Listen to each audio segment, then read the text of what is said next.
Questa sono io a 26 anni. Partecipo al programma Leonardo da Vinci, cioè un periodo di lavoro e studio finanziato dal Fondo Sociale Europeo che mi porta per la prima volta all'estero e per la precisione in Inghilterra a lavorare per il Gloucester City Council, il consiglio comunale di Gloucester. È il 1999 e i Pokémon stanno per invadere il mondo. In questo video racconto la mia visita di settembre, ripercorrendo i luoghi in cui ho vissuto in quei lontani 3 mesi di vacanza studio-lavoro. Parto da Stratford e faccio scalo a Birmingham, una stazione che per indicare i binari non usa semplicemente un numero, usa colori, numeri e lettere, perché anche qui lungo un binario ci possono essere 2 fermate, la A e la B. Sono largamente in anticipo, quindi dopo aver studiato la situazione binari ed aver mangiato mi posso anche permettere qualche foto con Ozzy il toro. Trovato il binario 11B, eccomi a prendere il treno. Sono diretta a Gloucester, ma fermo a Cheltenham per sbloccare il primo ricordo. E siccome è bel tempo non prendo il bus, ma decido di farmi 30 minuti a piedi, controlli e tutto, per arrivare in centro verso la mia meta, il centro commerciale Regent Arcade.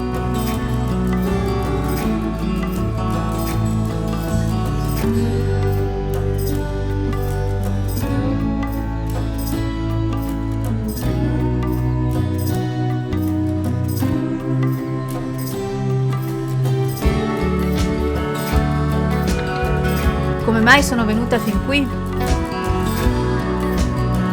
Per questo, il Wishing Fish Clock.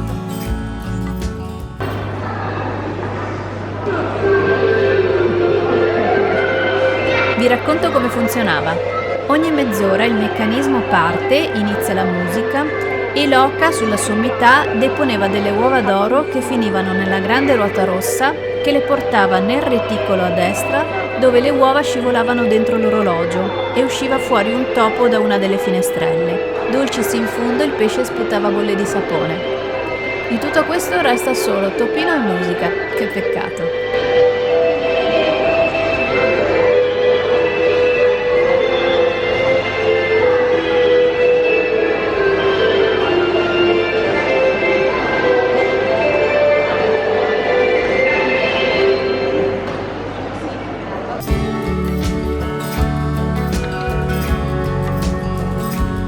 La stazione di Gloucester non è cambiata per quel che ricordo. Comunque, come vedete, sono in atto lavori per rimodernarla. Invece la stazioncina dei bus da cui partivamo per le gite in giornata non c'è più. Al suo posto questa immensa stazione moderna.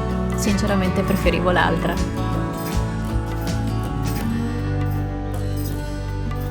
Queste sono le fermate dei pulmini cittadini, da cui io prendevo l'autobus per casa. Sono stata 3 mesi presso la famiglia Hunt. C'era la cartoleria, me lo ricordavo dall'altro lato, ma comunque c'era nel 99. I negozi nel King's Walk sono quasi tutti diversi, tranne il W.H. Smith.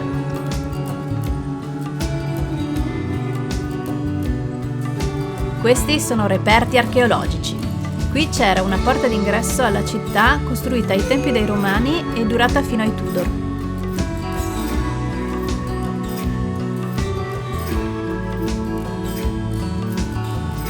Il nucleo cittadino è un incrocio di 4 strade, Northgate, Southgate, Eastgate e Westgate. Nei 3 mesi in cui ho abitato qua frequentavo quasi ogni giorno questi posti perché per andare ai docks, il porto dove era situato l'edificio in cui lavoravo, dovevo attraversare la città e quindi queste strade. Sinceramente all'epoca non mi ero neanche resa conto di quanti palazzi storici davvero interessanti ci fossero.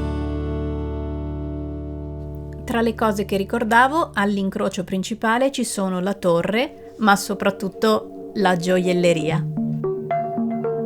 Non so se l'orologio sia ancora funzionante perché inconsciamente lo davo per rotto e quindi non ho aspettato, ma le 4 figure sono le 4 nazioni del Regno Unito, cioè Irlanda, Inghilterra, Scozia e Galles, e ognuna suona la sua campana al quarto d'ora. Al centro il tempo stesso, esteticamente è bellissimo. Questi edifici storici invece, forse perché non erano nel percorso da casa a lavoro, non li ricordavo per niente. Li noto questa volta perché sono di fronte al mio hotel.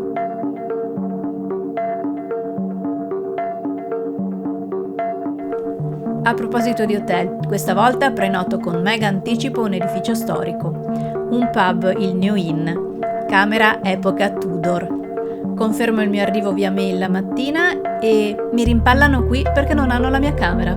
Ottengo in cambio, in upgrade, una camera moderna a vista parcheggio. L'arredo esterno d'epoca non basta a farmi dimenticare la cocente delusione. Prima volta che do un voto negativissimo su Booking. Torniamo ai ricordi felici. Questa è la casa del sarto di Gloucester, il protagonista di una storia di Beatrix Potter.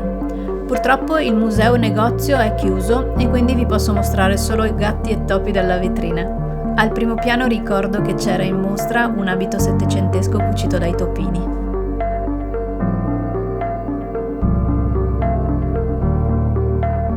Essendo domenica vado a messa alla chiesa cattolica di San Pietro. Non è antichissima, ma mi colpisce per la decorazione all'ingresso. Mentre ci aggiriamo nei dintorni della cattedrale, attrazione principale della città, vi ricordo di mettere il like al video e iscrivervi al mio canale se non lo avete ancora fatto. Per dubbi, domande o semplici saluti c'è anche la sezione commenti. Mentre passeggio mi accorgo che questa è una zona della città che non avevo visto ancora e mi stupisco di quanti edifici veramente antichi ci siano. Come la casa del XIV secolo che era l'alloggio dell'abate quando la cattedrale era ancora abbazia. O il St. Mary's Gate, l'accesso alla zona dell'abbazia datato XIII secolo.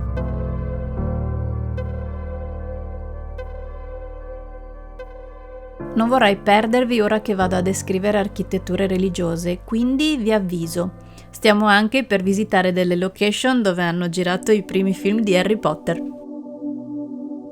La prima visita alla cattedrale di Gloucester fu nel 1999 offerta dal City Council, dove lavoravo, con tanto di guida, una ragazzina di 18 anni che lavorava con me, ma facevo fatica a capire. Non rimasi impressionata da quello che vidi. Invece, sia quando sono tornata nel 2013 che questo settembre, la visita alla cattedrale mi ha incantata. Amo lo stile gotico perpendicolare con cui è costruita, amo le immense vetrate colorate, ma amo soprattutto questa cappella, anche se è relativamente recente, 1868.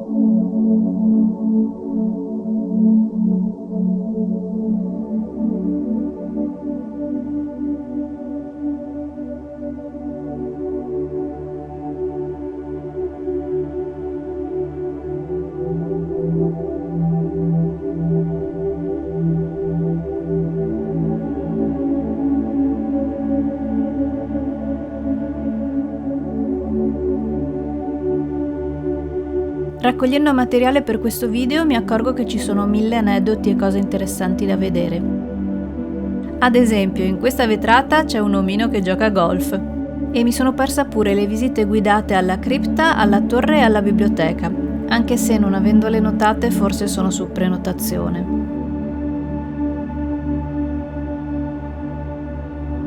Se non altro ho fatto però il giro della galleria superiore.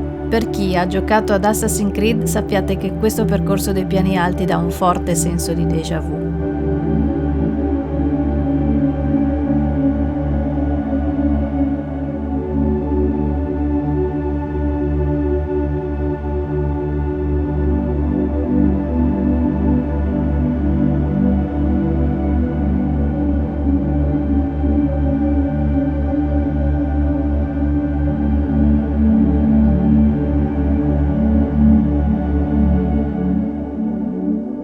Per quanto riguarda Harry Potter, invece, è stato girato nel chiostro, usato come set per descrivere la scuola di Hogwarts.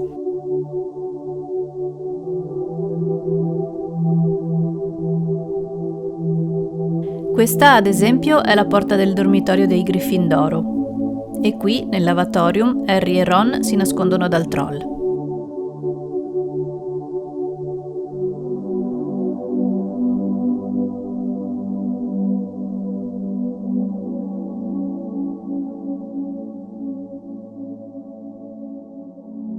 Adesso lasciamo il chiostro e vi porto a vedere la zona del porto. Questa è l'esatta strada che facevo ogni mattina per andare al lavoro. Io lavoravo qui al magazzino Ebert. Sono costruzioni vittoriane rimodernate negli anni '80 per ospitare il consiglio comunale. A quanto pare però non sono più in uso dal 2019.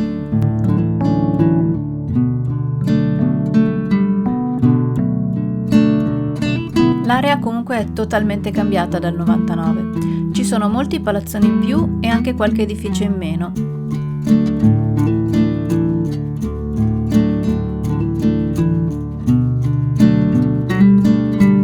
Questo, ad esempio, era il piccolo centro commerciale dove andavamo a pranzo, sostituito ora da dei palazzoni.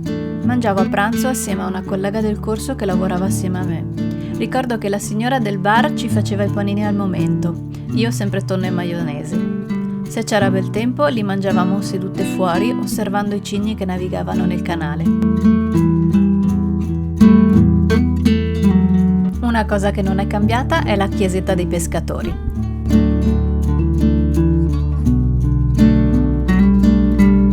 Mentre tutta la zona intorno alla chiesa è totalmente nuova, c'è persino un centro commerciale outlet. Da quel che mi è parso, l'area del porto è diventata, con i suoi negozi e ristorantini, il vero centro animato della città.